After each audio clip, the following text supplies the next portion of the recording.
I'm sharing the stories of Childfree Elders, and today's story is from an anonymous person who is 80 years old. I was an only child, not by my parents' choice, but because my mother had 7 pregnancies, only one of which ended with a child.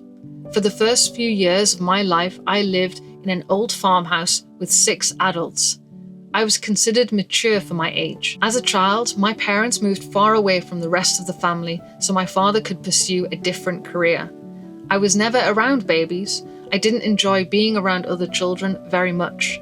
In spite of that, I suppose I thought I would eventually have children. I married in my 20s, and when my husband said we should start trying for a child, I panicked. I knew then I didn't want one and initiated a divorce. There's no compromise when one spouse wants children and the other one doesn't. I married a second time with that husband knowing ahead of time that I wished to remain childless and was fine with that. 15 years later, he changed his mind and was the one to initiate divorce. When I met my third husband, he had adult children, but they have been nothing but a delight. I am 80 years old. I eventually realized it was my introversion and the resulting desire for silence and alone time that kept me from wanting children, who are generally very loud and clingy. I have no regrets. Thank you so much for sharing your story.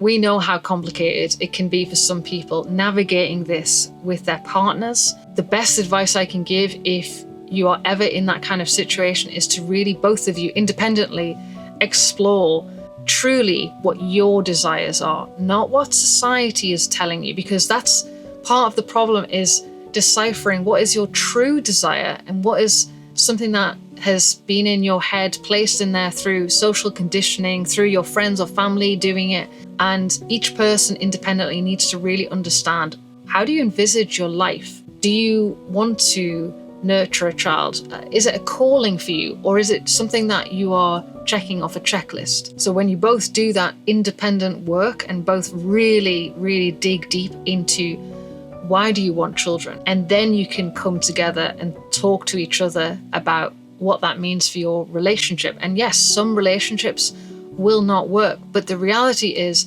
you're not with the right person if they want a completely different life and path. If you like this series as much as I love sharing elder stories, please let me know in the comments. Share it as far and as wide as you can, and if you'd like to take part, you can do that with the link in the bio.